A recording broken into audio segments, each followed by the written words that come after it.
అందరికీ నమస్కారాలు. రేపటి నుంచి శాసనసభ సమావేశాలు ప్రారంభం కానున్నాయి. 16వ శాసనసభ 5వ సమావేశం రేపు ప్రారంభం అవుతా ఉంది. సాధారణంగా శాసనసభ్యుల విధులు బాధ్యతల్లో శాసన వ్యవస్థను గౌరవించడం, శాసనసభలో ప్రజా సమస్యలు ప్రస్తావించడం, రాష్ట్ర ప్రగతి కోసం జరుగుతున్న చర్చల్లో పాలు పంచుకోవడం, ప్రజల బాగోగుల గురించి మాట్లాడడం, శాసనాలు రూపకల్పనలో తగిన సలహాలు సూచనలు ఇవ్వడం, ఇవి శాసనసభ్యుడికి ఉన్న ప్రాథమిక బాధ్యతలు. ఇప్పటికే 4 సమావేశాలకు డుమ్మా కొట్టింది వైసీపీ శాసనసభాపక్షం. మొక్కుబడిగా గవర్నర్ గారి ప్రసంగం రోజు రావడం, వీలైతే పేపర్లు చించేయడం, విసిరి కొట్టడం, సభ నుంచి వెళ్ళిపోవడం, ఇది వీళ్ళ తీరు. ఎన్నో ఆశలతో, ఎన్నెన్నో ఆకాంక్షలతో వేలాది మంది ప్రజలు ఎన్నుకున్న ఎమ్మెల్యేలు చేయాల్సిన పనేనా ఇదని నేను అడుగుతా ఉన్నా వైసీపీ శాసనసభ్యులకు, ఆ శాసనసభాపక్ష నాయకుడు జగన్మోహన్ రెడ్డికి. మీరు ఈ 19 నెలల కాలంలో చట్టసభలో సభ్యుడిగా నిర్వర్తించాల్సిన ప్రాథమిక బాధ్యతను నెరవేర్చారా? అట్లా నెరవేర్చనప్పుడు శాసనసభ్యులుగా కొనసాగే నైతిక అర్హత మీకు ఉందా అని నేను అడుగుతా ఉన్నా. సభకు రాని శాసనసభ్యులు, తొలి రోజు నుంచినే చర్చల్లో పాలు పంచుకొని సభ్యులు, వాళ్ళ నియోజకవర్గ సమస్యలను ఏనాడు సభలో ప్రస్తావించని ఎమ్మెల్యేలు, అనేక చట్టాలు రూపకల్పన జరుగుతున్నా వాటి విషయాల్లో ఎప్పుడూ చర్చించని శాసనసభ్యులు శాసనసభకు సభ్యులుగా వ్యవహరించడం ఎంతవరకు నైతికత అని నేను అడుగుతా ఉన్నా. మీకు శాసనసభ పైన గౌరవం ఉన్నా, శాసన వ్యవస్థ పైన నమ్మకం ఉన్నా, కనీసం రేపు ప్రారంభమయ్యే శాసనసభ సమావేశాల నుంచైనా పాల్గొని చట్టాల రూపకల్పనలో మీ సలహాలు సూచనలు ఇచ్చి నిర్మాణాత్మకమైన విమర్శలతో, సహేతుకమైన ఆరోపణలతో మీరు ప్రభుత్వాన్ని ప్రశ్నించండి. సమాధానం చెప్పడానికి ముఖ్యమంత్రి చంద్రబాబు నాయుడు గారి నాయకత్వంలో పనిచేస్తున్న కూటమి ప్రభుత్వం సిద్ధంగా ఉంది. ఏ అంశాన్ని చర్చించడానికైనా, ఏ విషయం పైన మాట్లాడడానికైనా, మీరు అడిగే ఎలాంటి ప్రశ్నలకు అయినా సమాధానాలు ఇవ్వడానికి, సత్యాలు ప్రజలకు చాటడానికి కూటమి ప్రభుత్వం సిద్ధంగా ఉందనే విషయాన్ని ఈ సందర్భంగా నేను వైసీపీ నాయకులకు చెప్తా ఉన్నా. కనీస మర్యాద పాటించరు, శాసనసభ వ్యవస్థను గౌరవించరు.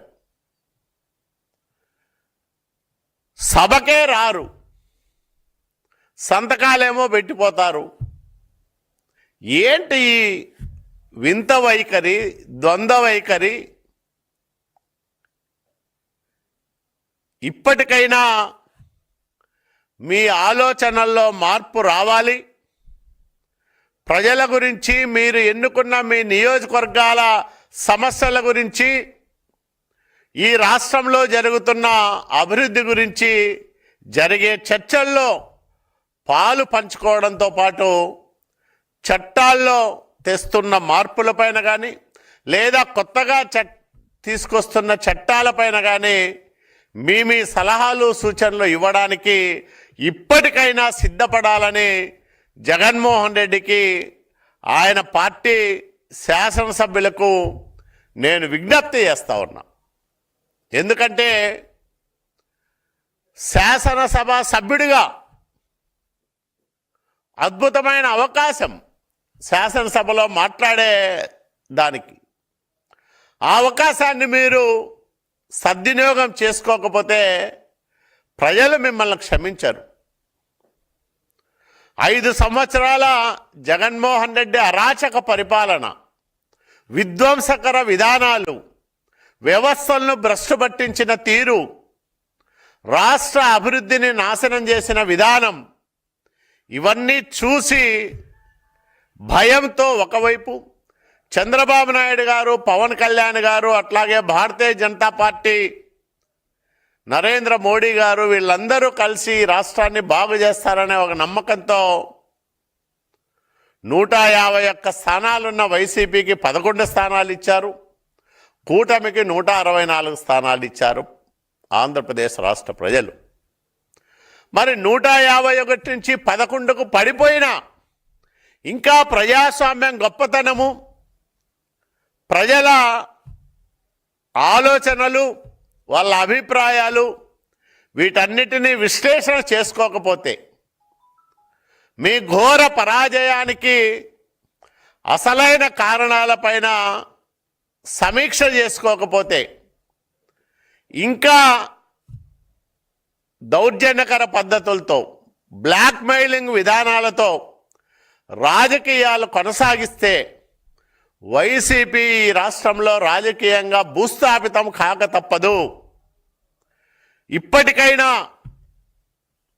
శాసనసభ సభ్యులుగా, ఈ రాష్ట్రానికి 5 సంవత్సరాలు ముఖ్యమంత్రిగా పనిచేసిన వ్యక్తిగా, మాజీ ముఖ్యమంత్రిగా శాసనసభకు వచ్చి ఆ వ్యవస్థ పైన మీకున్న గౌరవాన్ని చాటుకోమని నేను వాళ్ళకి హితవు పలుకుతా ఉన్నా. మీరు శాసనసభకు రాకపోతే మీ గురించి మీ నియోజకవర్గాల్లో ప్రజలు ఏమనుకుంటున్నారో వాళ్ళ దగ్గరికి వెళ్ళి అడగండి. వాళ్ళు ఏం కోరుకుంటున్నారో మీకు తెలుస్తుంది. మరి ఎందుకు రావడం లేదు? బడ్జెట్ సమావేశాలంటే చాలా కీలకమైన సమావేశాలు. బడ్జెట్ పద్ధతుల్లో ఆయా శాఖలు కేటాయించిన కేటాయింపుల్లో మీకు నచ్చకపోతే మీరు కట్ మోషన్స్ మూవ్ చేసే అవకాశం ఉంటుంది. మీరు మీ తిరస్కారాన్ని తెలియజెప్పే అవకాశం కూడా ఉంటుంది. అనేక రూపాల్లో ప్రజలకు సంబంధించిన అంశాలను సభలో ప్రస్తావించే మహత్తరమైన అవకాశాలను కాలదన్నుకుంటున్న మీ నిరంకుశ ఆలోచనలు, మీ నియంత భావజాలం, ఇవన్నీ చూసి ప్రజలు అసహించుకుంటున్నారు.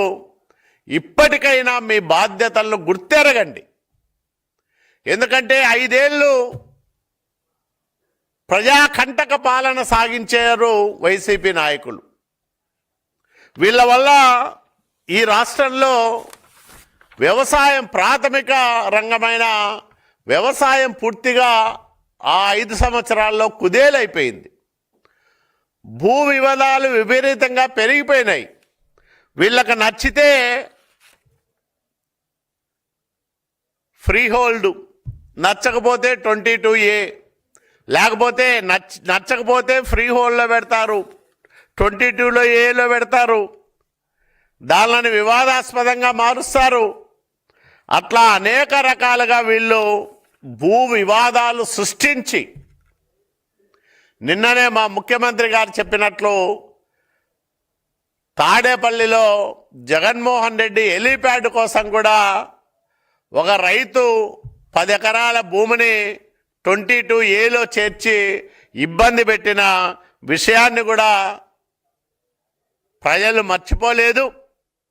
మీ వల్ల మీ పాలనలో 5 సంవత్సరాల కాలంలో 13,59,000 ఎకరాలను ఫ్రీ హోల్డ్ చేయగా, అందులో 5,74,000 ఎకరాల్లో అవకతవకలు జరిగాయి. 8,462 అక్రమ రిజిస్ట్రేషన్లు జరిగాయని రెవెన్యూ శాఖనే తేల్చిన విషయాన్ని కూడా ఈ సందర్భంగా నేను మనవి చేస్తూ ఉన్నా.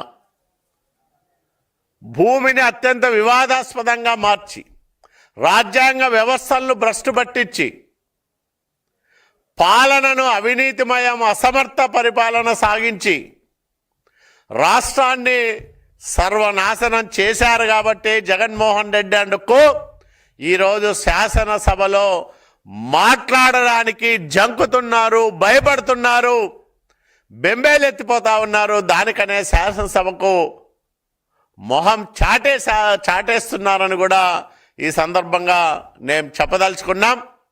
కాబట్టి ఇప్పటికైనా 19 నెలలు గడిచింది. 5వ శాసనసభ 5వ సమావేశాలు, 16వ శాసనసభ 5వ సమావేశాలు ప్రారంభం కాబోతా ఉన్నాయి. ఇప్పటికైనా మీ బుద్ధి మార్చుకొని శాసనసభకు వచ్చి ప్రజా సమస్యలపైన మాట్లాడండి.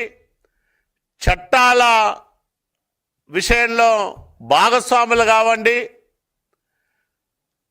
అర్థవంతమైన చర్చలు చేయండి.